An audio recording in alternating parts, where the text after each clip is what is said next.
Veamos ahora, queridos hermanos, meditemos un poco, pidamos al Señor que nos ilumine sobre esa otra palabra suya, pureza, pureza de corazón, un corazón puro. ¿Qué entiende Jesús por pureza de corazón? Ya vimos que Él entiende por corazón una cosa distinta a lo que en el lenguaje habitual de esta cultura se entiende. Bueno, ¿y la pureza? En las traducciones bíblicas suele leerse bienaventurados los limpios de corazón. Pero ¿de qué limpieza se trata?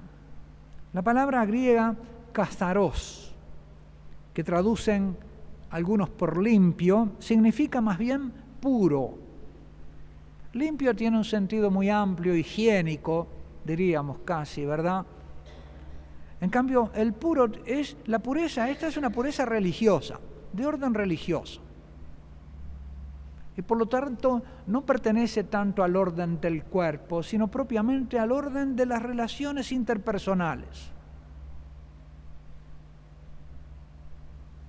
Nosotros decimos que de repente una relación se pudrió. Usamos ese tipo de simbología para las relaciones interpersonales. Es una relación limpia, cristalina, o una relación turbia. De eso se trata.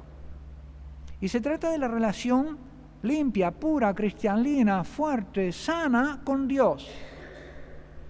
Cuando la relación religiosa es pura.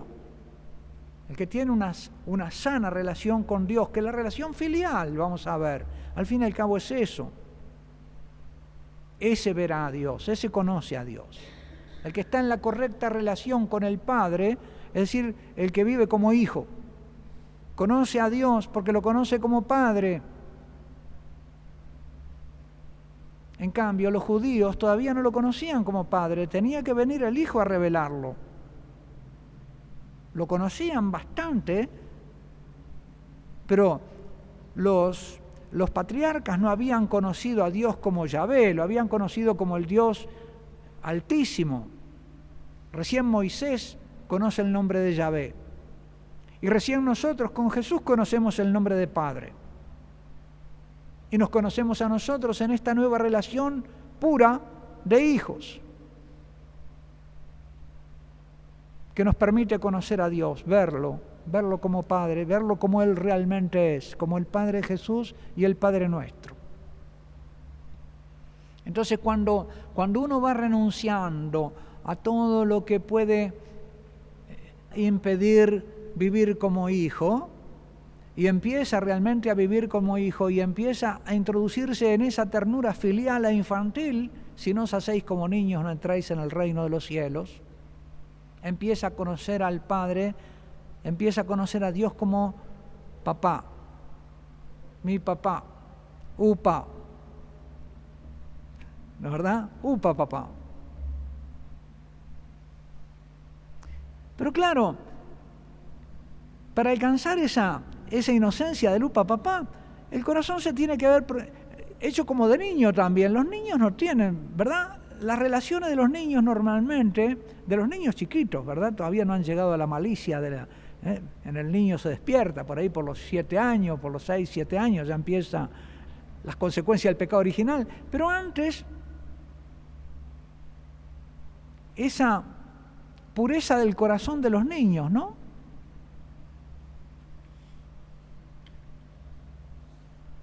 Si estamos ante el Padre como niños, si no os hacéis como niños, no entráis en el reino filial, en la condición filial.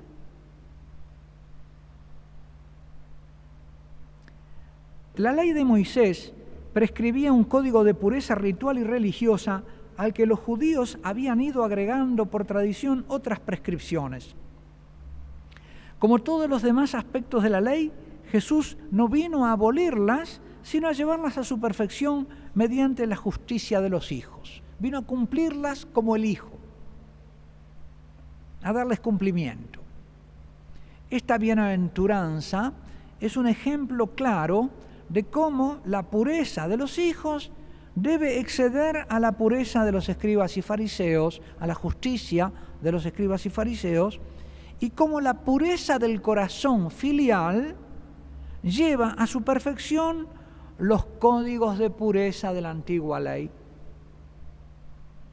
Eran imperfectos, apuntaban a esta nueva pureza filial en la comunicación con Dios.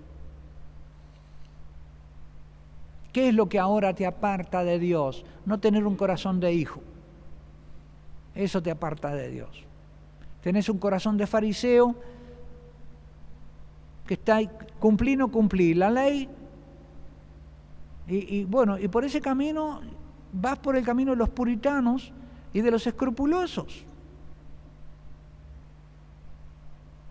Y al fin por el camino de los ateos, porque terminás en preocuparte de los mandamientos del cuarto en adelante. ¿Y los 3 primeros?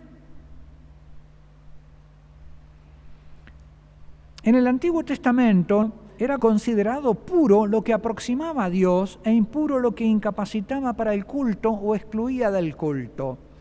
Todo lo que tenía que ver con las fuentes de la vida o con la muerte era de alguna manera misterioso y sacro y por eso intocable.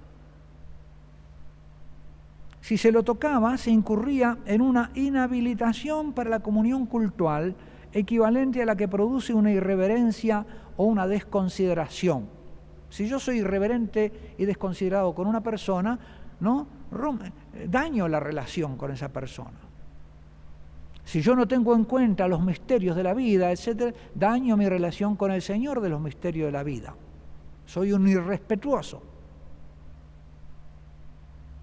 Es necesario rodear de veneración todo lo que es venerable y viene de Dios. Y si uno falta a la veneración, incurre en impureza. Por otra parte, el pueblo elegido, portador de misterios de gracia, debía permanecer separado de los demás pueblos. Los paganos eran considerados impuros y el contacto con ellos contagiaba impureza. Claro, porque esos no conocían a Dios. La ley de Moisés contenía muchas y variadas disposiciones acerca de la pureza.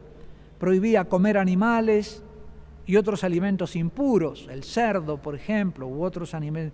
Contenía también disposiciones acerca de los cadáveres. No se podía tocar un muerto, a no ser los mismos familiares más próximos. O de algunas enfermedades como la lepra. No se podía tocar al leproso, no por miedo al contagio puramente, sino porque había una impureza religiosa. Bueno, siguen otra cantidad de motivos de impureza, ¿no? Que había. Una impureza que no incluye tanto lo moral. Son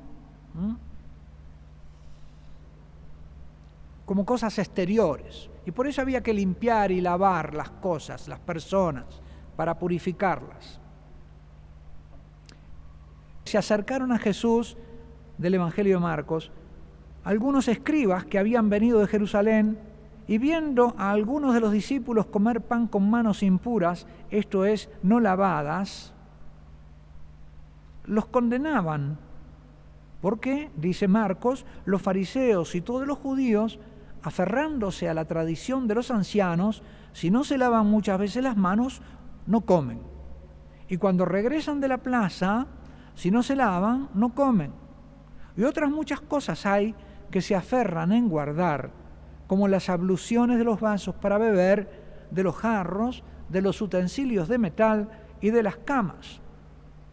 Le preguntaron pues los fariseos y los escribas: ¿por qué tus discípulos no andan conforme a la tradición de los ancianos, sino que comen con manos impuras?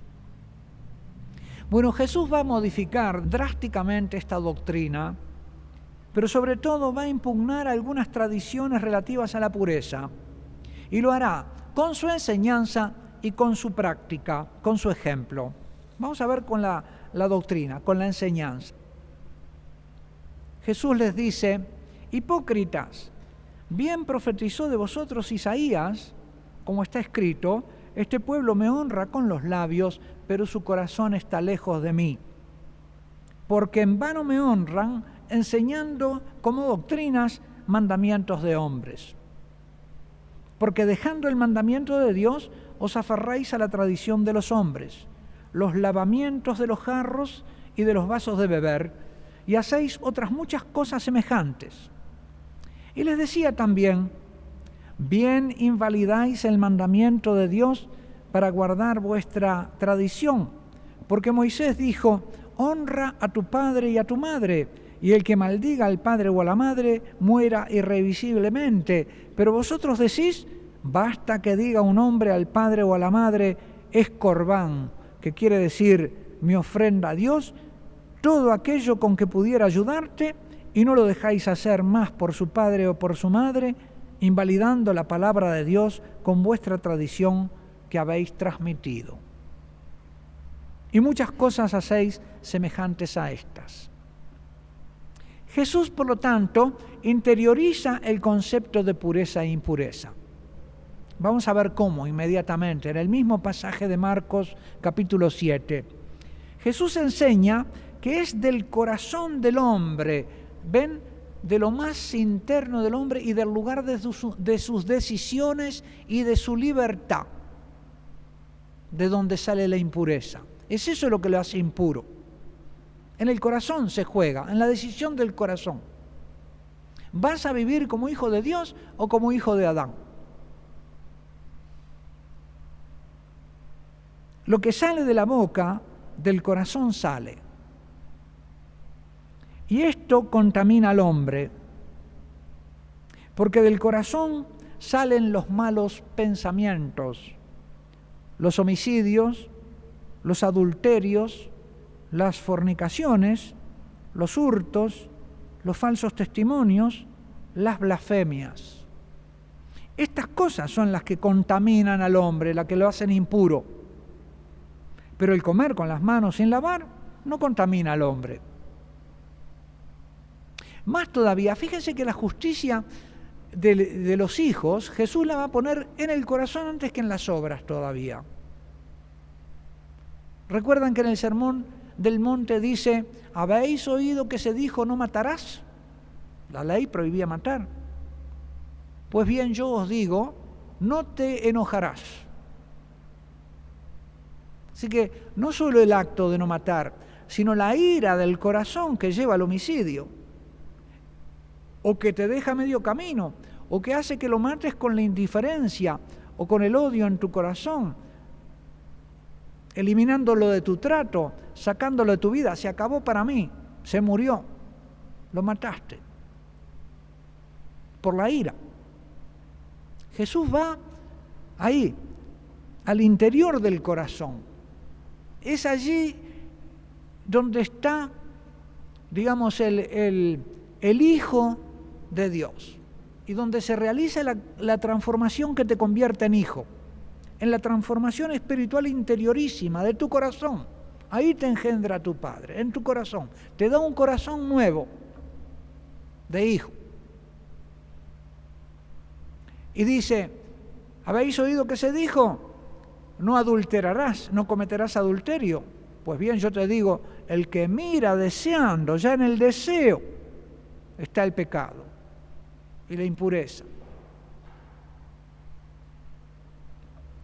Nada hay fuera del hombre que entre en él, sigue Jesús, que lo pueda contaminar. Nada de lo de afuera te puede hacer impuro. Lo que sale de él, eso es lo que contamina al hombre. ¿No entendéis que nada de fuera que entra en el hombre lo puede contaminar? Porque no entra en su corazón sino en el vientre. Esto es acerca de los alimentos impuros, ¿no? Lo que sale del hombre, eso contamina al hombre, porque de dentro del corazón de los hombres salen los malos pensamientos, los adulterios, las fornicaciones, los homicidios, los hurtos. El homicidio, antes de ser un acto fuera, estuvo dentro del corazón del homicida, en forma de ira o en forma de odio. El adulterio, antes de ser un acto exterior, estuvo en el corazón, en forma de mal deseo. Y es allí donde se da entonces la conversión y donde se da la verdadera lucha interior y donde se da la renuncia y la elección. Allí es también el lugar donde sucede la tentación, en el corazón del hombre. También Jesús cambia con su práctica los criterios y la práctica de la pureza e impureza. Esto que él enseña como doctrina lo realiza, lo pone en obra. Cuando toca al leproso que le pide que lo sane, desafía las leyes de pureza que le prohibían tocar a un leproso. Cuando toma de la mano a la niña muerta para levantarla y resucitarla, está tocando a un muerto. Cuando se sienta a la mesa con publicanos y pecadores. Cuando toma de la mano para levantarla a la suegra de Pedro que está en cama con fiebre. Y cuando no le da importancia al hecho de que la mujer con flujo de sangre lo haya tocado, contrariando a la ley, y en vez de retarla por lo que ha hecho, como ella se esperaba y temía, viéndose descubierta, se limita a alabarla por su fe. La tocó con su fe. Pureza de corazón y pureza de vida filial. Número 17. Las bienaventuranzas en su conjunto, y esta en particular, acentúan en primer lugar las cualidades filiales. Pero estas no excluyen, sino que presuponen la rectitud de vida. La guarda de los mandamientos se da por supuesta en quienes buscan la justicia, la perfecta, que es la justicia filial. ¿Habéis oído que se dijo? Yo os digo más. No solo no matarás, no te enojarás. Papá, no te gusta que me enojé, discúlpame, ayúdame a no enojarme porque yo quiero ser hijo tuyo y esto no te gusta.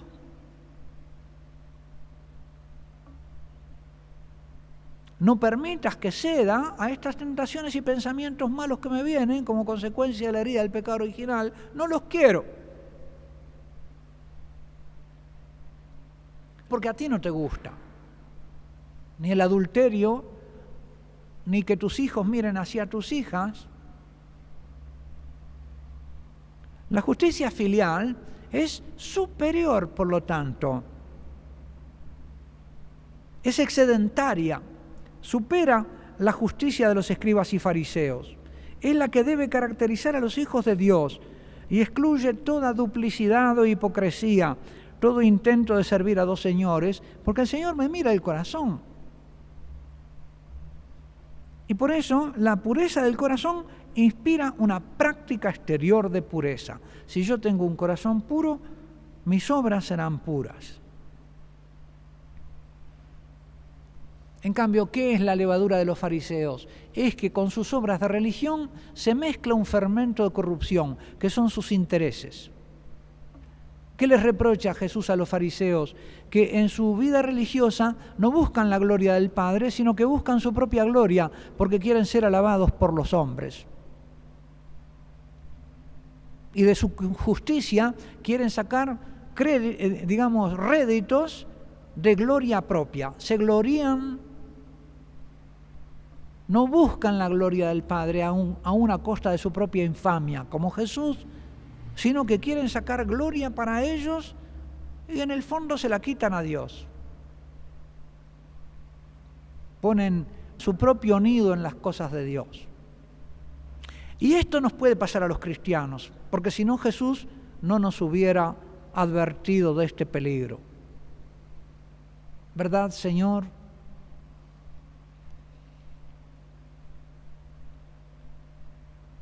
En esto no puede haber engaño. Jesús propone el test de discernimiento que pasa por el corazón. No se puede servir a dos señores, a Dios y al dinero. Donde está tu tesoro, allí está tu corazón. ¿Cuál es el bien que ocupa tu corazón? La bienaventuranza de los limpios de corazón es una promesa a los que tienen un corazón entero, no dividido entre el servicio de sí mismo y el servicio de Dios, entre la búsqueda de la propia gloria y la del Padre, que pone su seguridad íntegramente en el Padre sin cálculos ni desconfianzas. Pero la pureza del corazón excluye también todo mal deseo de lujuria o fornicación. Habéis oído que se dijo: no cometerás adulterio, pero yo os digo, todo el que mira a una mujer deseándola, ya cometió adulterio con ella en su corazón. O toda mujer que busca ser mirada de mala manera. La condición fraterna de los hijos de Dios excluye que un hermano mire con mirada impura a una mujer, ya que por ser hija de Dios es una hermana. La mirada de los hijos a sus hermanas debe ser pura, y el vicio de lujuria hace ciego para Dios. La pureza de corazón se refiere, pues, primero a la sinceridad del culto filial. Ella implica, en segundo lugar, el aborrecimiento del pecado, particularmente del pecado de lujuria, tanto en sí mismo como en la comunidad. El culto en espíritu filial y en verdad filial es el culto que Jesús rinde al Padre. Él es nuestro modelo. Jesús no busca su propia gloria ni hacer su propia voluntad, sino que Él vive para la gloria del Padre y para hacer con gozo filial lo que el Padre quiere, hasta la muerte y muerte de cruz. Obediente. Pero obediente, no a regañadientes. Nosotros, como marcados por el pecado original, tenemos muy mala opinión de lo que es la obediencia. La palabra obediencia está cargada de resonancias negativas para nosotros. No, para Jesús la obediencia era hacer lo que el Padre quería, por lo tanto era la fuente de su gozo. Era lo mismo que recibirse del Padre, recibir la voluntad del Padre, recibir el querer del Padre. También su querer era recibido del Padre. No tenía un querer autónomo. También su querer lo recibía del Padre, lo que tú quieras, Padre. En cambio, nosotros por el pecado original precisamente pecamos en ese querer ser autónomos. ¿Por qué te dice Dios que no vas a comer de ese fruto? No quiere que seas como Dios. La desobediencia, ¿no? Desde el comienzo. Jesús es el hombre de corazón puro y desafía a sus adversarios a que le prueben que ha pecado en algo. ¿Quién de vosotros me arguirá de pecado? Y Pedro, atestigua acerca de Jesús, no cometió pecado alguno y en su boca no se halló engaño. Si queremos entender lo que esto significa, debemos contemplar su corazón y sobre todo pedirle: Jesús, limpio de corazón, dame un corazón semejante al tuyo. Así que ahora nos preparamos para recibir la bendición de Jesús, pidiéndole que nos haga vivir y que nos conceda esta promesa de la sexta bienaventuranza, un corazón puro que sea capaz de ver a Dios.